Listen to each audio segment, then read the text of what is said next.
Hello students, welcome to this channel. आज हम इस वीडियो में एनसीईआरटी क्लास 10 मैथ्स का चैप्टर नंबर 1 रियल नंबर्स का एक्सरसाइज 1.4 का क्वेश्चन नंबर 1 करेंगे। ठीक है, तो चलो स्टार्ट करते हैं। तो एक्सरसाइज 1.4 का ये फर्स्ट क्वेश्चन है। Question number 1, without actually performing the long division state whether the following rational numbers will have a terminating decimal expansion और a non terminating repeating decimal expansion. तो यहाँ पर आपके 10 रैशनल नंबर्स दिए हैं 1 to 10।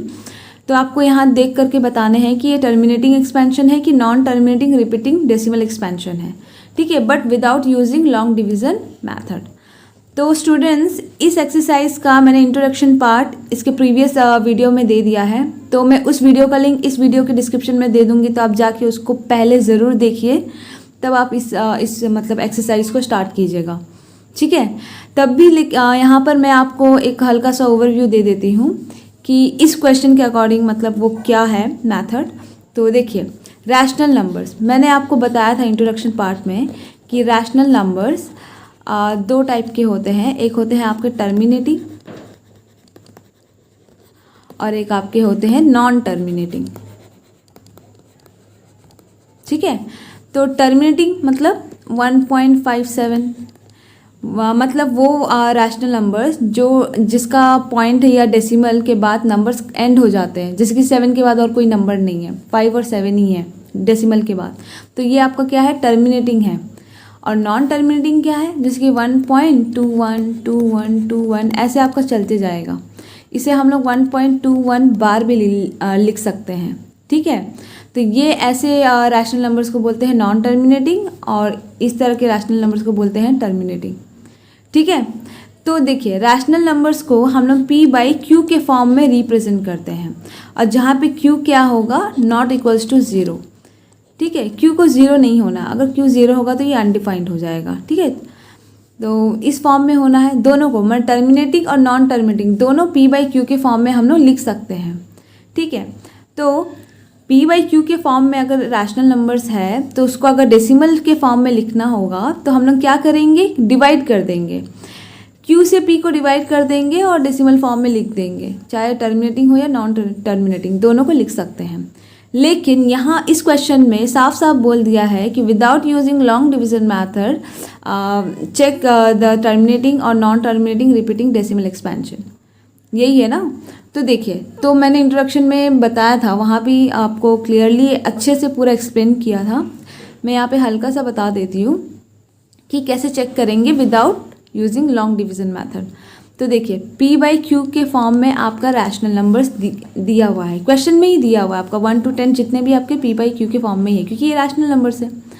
ठीक है, तो यहाँ पे कंडीशन ये है, ये जो इस रैशनल नंबर का जो डिनोमिनेटर है ना q, तो ये हमेशा 2 और 5 के फैक्टर में होने चाहिए, चाहे वो पावर जो भी हो, n हो या m हो, कोई भी पावर हो, लेकिन ये हमेशा डिनोमिनेटर हमेशा 2 और 5 के ही फैक्टर में होने चाहिए, इसके अलावा कोई नंबर्स नहीं होने चाहिए।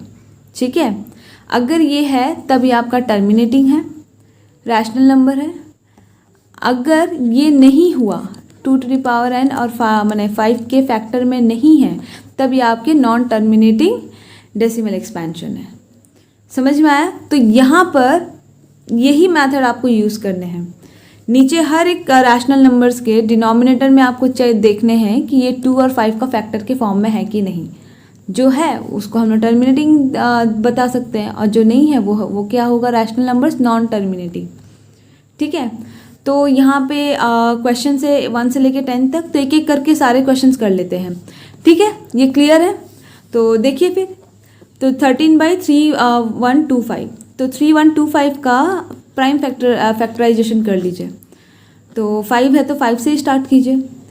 5 6 ज़ा 30, 5 2 ज़ा 10, 5 5 ज़ा 25, अगेन 5 5 1 ज़ा 5, 5 2 ज़ा 10, 5 5 ज़ा 25, देन 5 2 ज़ा 10, 5 5 ज़ा 5 5 ज़ा, मतलब आपके 1 2 3 4 5। तो मैं इसको लिख सकती हूँ 3 divided by 5 to the power 5। ठीक है, तो ये है इस फॉर्म में। देखिए कैसे इसे इस फॉर्म में लेकर आएंगे। 13 है ना, तो देखिए 5 टू दी पावर 5 है, बगल में कुछ नहीं है मतलब 1 है, इंटू 1 है, कोई भी नंबर 1 से मल्टीप्लाई होकर वो खुद ही होता है, ठीक है। तो इस 1 को मैं लिख सकती हूँ 2 टू दी पावर 0। देखिए मैं आपको एक चीज़ बता देती हूँ, किसी का भी पावर 0 हमेशा 1 होता है, किसी का भी पावर 0, ठीक है, चाहे वो 5 का पावर 0 हो या फिर x का पावर 0 हो या फिर a का पावर 0 हो, किसी का भी पावर वो 1 होता है, माने समथिंग पावर इज ऑलवेज 1, ठीक है, क्लियर है। तो ये चीज़ आप ध्यान दीजिएगा, किसी का भी पावर क्या होता है 0। अगर मैं मान लीजिए कुछ भी आप लिख दीजिए, अब मैं y का पावर भी 0 लिख रही हूँ, तो ये भी क्या होगा, that will be equal to 1, ठीक है। तो बस यही है आपका, इसको आप ध्यान दीजिएगा, ये इंडिसेस का पार्ट है। तो यहाँ पे मैं 1 है तो 1 को 2 का 0, 5 का 0 कुछ भी लिख सकती हूँ, लेकिन मुझे जो चाहिए यहाँ पे फैक्टर तो मैं वो लिख सकती हूँ। तो यहाँ पे 2 का पावर मैं 0 लिखी हूँ। तो देखिए अब ध्यान से देखिए, ये जो फैक्टर है, डिनोमिनेटर है, ये किस फैक्टर्स में है, 5 और 2 के फैक्टर में है। तो इसका मतलब ये क्या है, टर्मिनेटिंग है, ये रैशनल नंबर है आपका टर्मिनेटिंग डेसिमल एक्सपेंशन है ये, ठीक है। चेक तो कर लिए, इसे लिखेंगे कैसे, तो बस लिख दीजिए। नेक्स्ट पेज में चलिए, तो लिखिए इसमें the denominator is of the form, किस फॉर्म में है, 2 to power n into 5 to the power m, where n m क्या है, n m are whole numbers, ठीक है। So this is a terminating, this rational numbers is a terminating decimal expansion,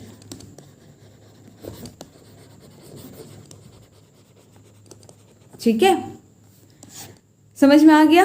अब बाकी fraction को भी चेक करते चलते हैं एक एक करके। तो क्वेश्चन नंबर 2 है आपका 17/8। तो इसको क्या लिखेंगे, 8 का करिए फ्रैक्शन, प्राइम फैक्टराइजेशन। तो 2 4 ज़ा 8, 2 2 ज़ा 4, तो 2 2 2 कितना हो गया, 17 डिवाइडेड बाई 2 का पावर 3, तो कुछ नहीं है मतलब 1। तो 17 divided by 2 to the power 3, और 1 को क्या लिख सकते हैं, 5 का पावर 0। तो ये भी किस फॉर्म में है, 2 टू द पावर n और 5 टू द पावर m के फॉर्म में। तो the denominator is of the form of 2 to the power n and 5 into 5 to the power m।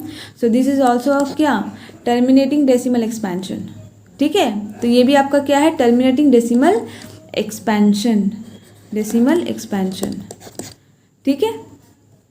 Next देखिए क्वेश्चन नंबर 3। क्वेश्चन नंबर 3 है आपका 64 divided by 455। तो 455 का factorisation करिए, 5 से मैं कर रही हूँ, 5 9 ज़ा 45, 5 1 ज़ा, और होगा अब किससे जाएगा, 7 से करते हैं, 7 1 ज़ा 7 एंड 7 3 ज़ा 21। तो आपका आया 5 7 और 13, मतलब 64 डिवाइडेड बाई 5 7 एंड 13। देखिए 5 तो है बट 7 है 13 है, तो ये आपका साफ साफ दिख रहा है कि, तो यहाँ पे लिख के बताइएगा, the denominator is not in the form of 2 to the power n into 5 to the power n. So this is terminating repeating decimal expansion, ठीक है। तो ये क्या है, नॉन टर्मिनेटिंग डेसिमल एक्सपेंशन, ठीक है, क्लियर है। तो नेक्स्ट क्वेश्चन देखिए, क्वेश्चन नंबर 4। क्वेश्चन नंबर 4 है 15 डिवाइडेड बाई 1600। अब 1600 का निकालिए एल से प्राइम फैक्टराइजेशन। 2 से स्टार्ट करते हैं ना, हमेशा स्टार्टिंग प्राइम नंबर से करते हैं। तो 2 से स्टार्ट कीजिए, 2 8 ज़ा 16 0 0, देन 2 4 ज़ा 8, देन 2 2 ज़ा 2 1 ज़ा 2 5 ज़ा 2 2 ज़ा 4, 2 5 ज़ा 10। अब किससे जाएगा, 5 से जाएगा। तो आपका यहाँ पे कितना आ रहा है, 1 2 3 4 5 6। तो इसको हम लोग लिखेंगे 2 का पावर 6 और ये क्या हो जाएगा 5 का पावर 2 या 5 स्क्वायर। तो देखिए 2 और 5 ये दोनों के फॉर्म में है, मतलब ये डिनोमिनेटर 2 और 5 के फैक्टर में है। तो इसका मतलब ये क्या है, ये आपका है टर्मिनेटिंग डेसिमल एक्सपेंशन। क्यों? क्योंकि ये 2 टू द पावर n और 5 टू द पावर m के फॉर्म में है। ठीक है, क्लियर है? देखिए यहाँ पे मैं आपको एक और चीज़ बता रही हूँ, ये 15 है, ये 1600 है। अगर 15 का भी हम लोग फैक्टर निकालेंगे ना तो 5 इंटू 3 होता है, 5 इंटू 3। तो देखिए ऊपर भी 5 है और नीचे भी 5 स्क्वायर है, तो इसको कैंसिल आउट कर दीजिएगा तो आपका 3 divided by 2 to the power 6 into 5 आएगा। इसे आप देखकर बताइएगा कि ये टर्मिनेटिंग है या नहीं। ठीक है, कभी कभी क्या होता है ऊपर नीचे का फैक्टर कॉमन आ जाता है, तो उसको कैंसिल आउट करके चेक कीजिएगा कि ये रैशनल नंबर्स आपका टर्मिनेटिंग है या नहीं। ठीक है, सारे नंबर्स में आप रैशनल नंबर्स में आप मतलब कर लीजिएगा इस चीज़ को। ठीक है, तो देखिए फिर नेक्स्ट क्वेश्चन आपका, नेक्स्ट क्वेश्चन है क्वेश्चन नंबर 5, क्वेश्चन नंबर 5 है आपका 29 डिवाइडेड बाय 343। अब 343 का निकालिए फैक्टराइजेशन, तो ये 7 से जाएगा, तो 7 4 ज़ा 28 एंड 7 9 ज़ा 63, देन 7 7 ज़ा, मतलब ये आपका आ गया 29 डिवाइडेड बाई 7 क्यूब। साफ साफ दिख रहा है कि ये आपका टर्मिनेटिंग नहीं है, ये आपके 2 टू द पावर n और 5 टू द पावर m के फॉर्म में नहीं है, तो इसलिए ये आपका क्या हो जाएगा, non terminating repeating decimal expansion. मैं शॉर्टकट में लिख दी हूँ, ठीक है, आप पूरा लिखिएगा। तो ये आपका ये non terminating repeating decimal expansion है। ठीक है, तो चलिए next question, question number 6, 23 divided by 2 to the power 3 and 5 का स्क्वायर। इसे करने का ज़रूरत है, ये आपके लिए होमवर्क है, इसे आराम से करके बताइए कि टर्मिनेटिंग है कि नॉन टर्मिनेटिंग है। ठीक है, साफ साफ दिख रहा है तो देख कर ही बता दीजिए। ठीक है, तो चलिए अब नेक्स्ट क्वेश्चन पे, question number 7, 6 divided 129 divided by 2 square 5 to the power 7 and 7 to the power 5। ठीक है, 129 का फैक्टराइजेशन होगा। देखिए ऊपर का भी आपका न्यूमरेटर का भी आप फैक्टराइजेशन कीजिए, ठीक है, क्योंकि कैंसिल आउट हो रहा है ना, रिड्यूस हो रहा है, तो रिड्यूस कीजिए फ्रैक्शन को, उसके बाद बताइए। तो 129 को का फैक्टराइजेशन करेंगे 3 से करिए, तो 3 4 ज़ा एंड 3 3 ज़ा 43, मतलब 129 को हम लोग लिखेंगे 3 into 43 divided by 2 square into 5 to the power 7 into 7 to the power 5। मतलब कैंसिल आउट नहीं हो रहा है लेकिन ठीक है, लेकिन नीचे देखिए डिनोमिनेटर में 2 5 है लेकिन फैक्टर 7 भी है, तो ये आपका क्या है, non terminating repeating decimal expansion. Clear? तो नेक्स्ट चलिए, क्वेश्चन नंबर 8, क्वेश्चन नंबर 8 है 6 डिवाइडेड बाई 15।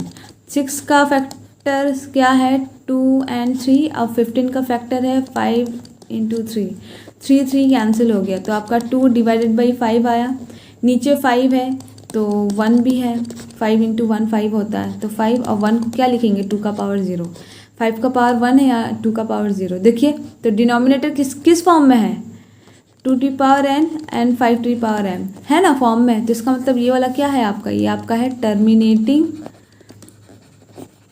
Decimal expansion. समझ में आया? इसलिए मैं बोल रही हूँ आपको कि आप रिड्यूस कीजिए। मान लीजिए आप ये वाला पार्ट नहीं करते हैं और आप सीधा यहाँ पे 16 डिवाइडेड बाई 5 इंटू 3 कर देते हैं, तो आप साफ साफ देखेंगे अरे 5 है, 3 तो नहीं होना चाहिए, 3 है, तो इसका मतलब ये नॉन टर्मिनेटिंग रिपीटिंग है।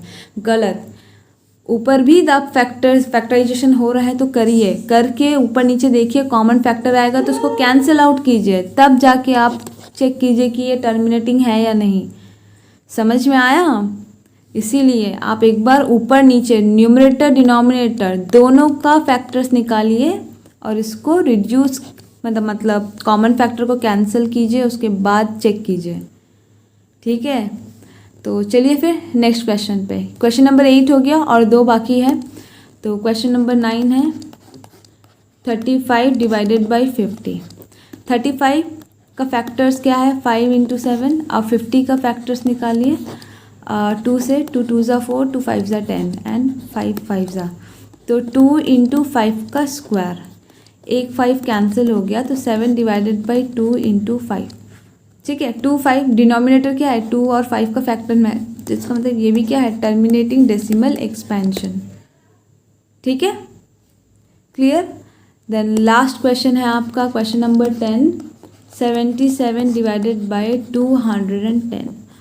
तो 210 का आप निकालिए फैक्टराइजेशन, स्टार्ट कीजिए 2 से, 2 1 ज़ा 2 0, 2 5 ज़ा 10। तो 2 से तो होगा नहीं, 3 से कीजिए, 3 3 ज़ा 9, 3 5 ज़ा 15। ठीक है, तो 3 से और जाएगा नहीं, अब 5 से कीजिए, 5 7 ज़ा 35। तो आपका फैक्टर क्या आया नीचे, 2 इंटू 3 इंटू 5 इंटू 7, और ऊपर देखिए 77 है, 77 का भी फैक्टराइजेशन कीजिए, तो 7 1 ज़ा 7 और 11 है, तो 7 कैंसिल आउट हुआ, तो आपका 11 डिवाइडेड बाई 2 इंटू 3 इंटू 5 आया। 2 और 5 तो है, बट बीच में देखिए 3 भी है, तो ये आपका क्या है, non terminating repeating decimal expansion. ठीक है, क्लियर है। 10 का 10 क्वेश्चंस हो गए हैं, देख लिए हैं, इसको नोट करके रखिए, क्योंकि नेक्स्ट क्वेश्चन जो होगा ना आपको क्वेश्चन नंबर 2, वो आपका इसी क्वेश्चंस के बेस पे है। यहाँ पे जितने भी टर्मिनेटिंग है ना, तो उसका डेसिमल एक्सपेंशन निकालना होगा, इसका नेक्स्ट जो क्वेश्चंस होगा। ठीक है, तो वो मैं नेक्स्ट क्वेश्चन नेक्स्ट वीडियो में बताऊंगी। तो अभी के लिए बस इतना ही।